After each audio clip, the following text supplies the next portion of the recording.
nagaa keessanii ani nagaa kooti galata waaqayyoo baga jiraattan baga fayyaa nagaa keessan taatanii ani obboleettiin keessan nagaa kooti dhiifama guddaa sin gaafadha qaqqaaliiwwan kooyi innis maalidha yoo jettanii har'a akkuma carraa siitingii keessa seenee koomentiin bakka naasee nu arge dura koomentiin na jalaa cufamee moo maal ta'een jedha koomentiin namaa na bira hin ga'u jechuudha koomentiin namaa na bira hin ga'u lakkaa gara biraatitti akka carraa siitingii keessa seenee tanan argee koomentii nama baay'ee gaafii garagaraa koomentii naa barreessitan yaada naa kennitan hundumaaf immoo galatoomaa isiniin jechaati koomentiinis gaafiidha irra caalli viidiyoon isa dura hojjedhe irratti waa'ee caccabsaa yookiin qixa marqa jenna nuti akka aadaa keenyatti haala kamiin hojjettee kan jedhu ture inni haala salphaadhaan daabboon tolfamee daabboo qorree yookiin immoo daabboo xinnoo guyyaa 2-3 bulee haala saniin afaraffaree yoo barbaadan zibdeedhaan yoo barbaadan kuukiin ooyiliidhaan yoo barbaadan immoo zayituudhaan haala mi'aawaa ta'een ashaboo fi paaprikaa itti gootanii kan nama ajaa'ibsiisu kan nama qawwasiisu warri qixa marqa jaalattan godhachuu ni dandeessu ani baay'een jaaladhu na kurumsa ofirraa na dhowwa waan ta'eef jechuudha ani garuu guyyaa gaafa sanii haala ajaa'ibaati na nyaadhe jechuudha baay'ee tokko namatti tola innaa koomentii keessa waan ani hin argineef dhiifama guddaa warri na gaafatan maaliif anama misaadhaaf nama tokko gaafii gaafadhe yoo naan deebine dhugaa rabbii nama san xirfaafen jibba jechuudha gaafii naan deebisne taanaan nama san nan jibba kanaaf waan koomentii keessan hin argineef malee waan biraatiif miti dhiifama naa godhaa isiniin jedha gaafiin lammaffaan immoo haala kamiin hojjetta akkamitti jalqabdaa naan jedhanii daantelii haala kamiin jalqaba isaa nutti argisiisiniin oofnaa jettanii jirtu inni biraas immoo gaafiin sadaffaan immoo kuula eessaa argatte kuula fi kirooshii nuuf himii nusin ni mokorraa jettanii kun yaada gaariidhaan irrattas hin jajjabeessaa wanta tokko hojii tuffachuu miti hojii hojjetanii galma ga'uudha amma qabanii hojjetanii galma ittiin ga'uudha wanta jiru hundumaa mokoruudha lafa kanarratti amma humna qabdutti amma dandeettii qabduun wanta si fuuldura jiru hojjechuu mokoruu kanaa miti kun birqii ta'eeti miti waan biraatirree mokoruu yaala moolaarii ofii kennaa namni dubartiin waggaa 18 guutte yaw keessumattuu akka biyya keenyatti gara tidaarii galti isinis immoo biyya ormaa kan jirtan biyyuma keessa kan jirtan silkii kan laaltanii warra guddattanii of dandeessanii jechuudha nama biraa hin eegina isa kanaan jechuudha siyaasa of keessaa balleessati miqqaanyinnatii of keessaa balleessati mokkora waan hundaa mokkora wanti hin taane hin jiru lafa kanarratti wanti hin baramnes hin jiru kanaaf kun salphaadha kuula akkamitti argattee kirooshii akkamitti bitatte yoo naan jettan immoo online irraa hin bite kuni diinaara 1 fi shilingiidhaan itti fakkaate inni kun immoo diinaara 2 bichaadha jechuudha birrii 2 bichaa dubbaa tokkichi kuni birrii 2 bichaadhaan talabadhee jechuudha online irraa facebook irraa jechuudha ni dandeessu ajajadhaa anyuucha karaa WhatsApp isuma meseejii gadi buufattanii karaa WhatsApp talabattu ana ugaa gootan immoo kaya akka waan biyya keessan keessa jirtanii todoon taane otoo isaan haala baay'eedhaan isin irratti wanyuun jedhini jechuudha jarri warri bira hojjettanii gizeen hojii koofitu malee hojii isaanii dhaabee wanti hojjedhu tokko hin jiru garuu baay'ee salphaadha akkasumarree boruuf malee harka hiikkadhee wantan akkasitti baay'ee wanyuu jedhu tokko hin qabu garuu har'a yoon shaakalee boru haala bareedaa ta'een amma hojii harkaa dhugaa rabbii biyya keenya keessatti namoonni baay'een dandeettii isaa hin qabu jechuudha. Innis kan soofaa hin dha'u, kan biffee hin dha'u, kan dilibsiirra hin dha'u bara. Dilibsiirra hin dha'ama, fooxaan garaagaraa ni dha'ama. Haaluma salphaadhaan ta'anii biddeen isaanii warri kanaan nyaatan hin jiru jechuudha. Kanarra kana shaakaluu fi tuffii dhiisee tana shaakalaa jira jechuudha. Kana hojjechuun immoo birqiidha minxishoodha jechuu dandeessu. Kun jechuun immoo gadi bu'umsa sammuuti jechuudha.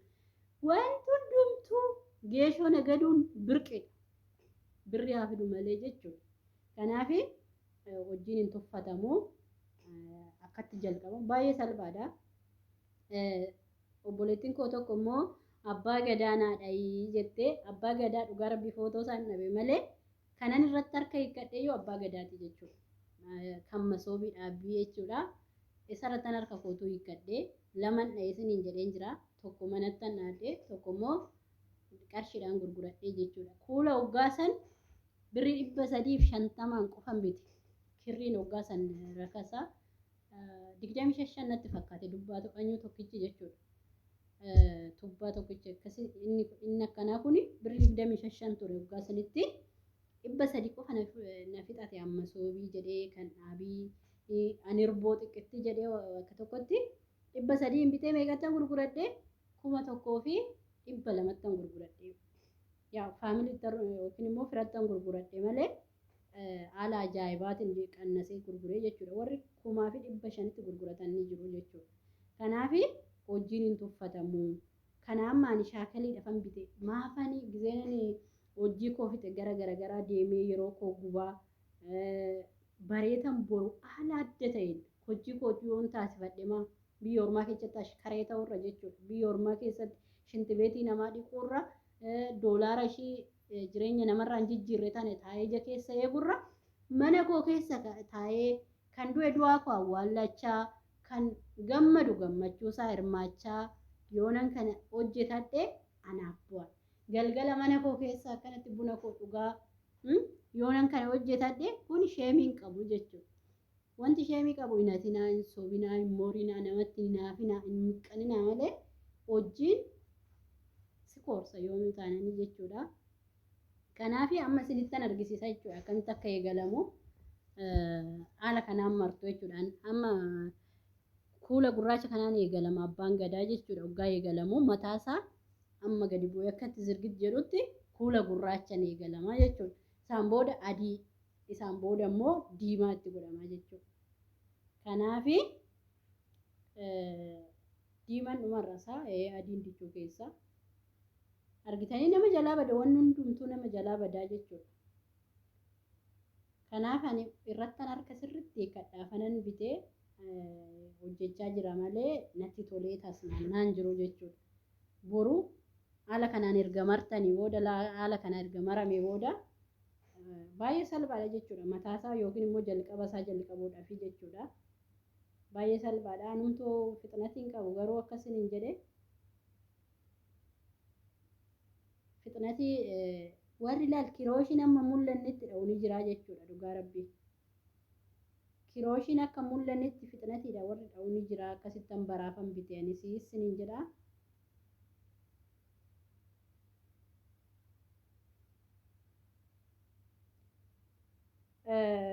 Wanti dasna jedhe tokko Itoophiyaa keessatti jechuudha warra dha'urraa ilaalee irra jireessa biyya keessatti isuma sanuu akkaataan itti dha'ee warra dha'urraa ilaalee jechuudha. Isaan afaan inni haasa'u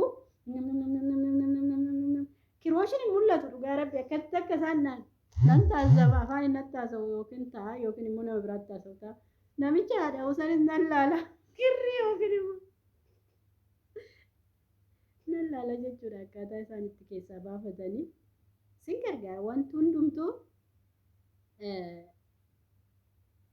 wanti hin danda'amne hin jiru maatii keenya ishee namni hundumtuu dachee kanarratti barateetti wanta ajaa'ibaa kina xibabii yookiin immoo wanta addaa tokko oomisha jechuudha dachee kanarratti namni mee wanta sammuusaa keessaa uumee hojjetu hin jiru distii dha'uun bar sammuu keessaa uumanii akkamitti distii akka dha'an sini galee nahuriin qabu baruu malee jechuudha. Naa hundi keessanuu shaakalaayii baay'ee tokko gaariidha.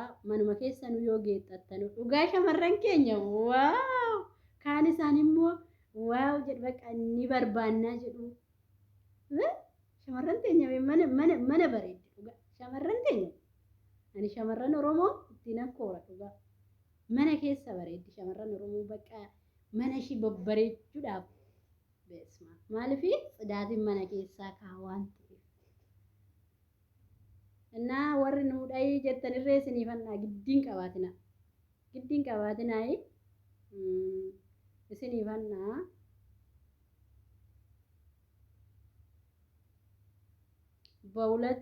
በአንድ ድንጋይ ሁለት ወፍ jedhuuni afaan amaariffaatiin hoggaa mammaakame hiikkadhaa isinoo dandeessanii. Isheen takka immoo maaloo naan jette gaariidha. Ani maal massin godhan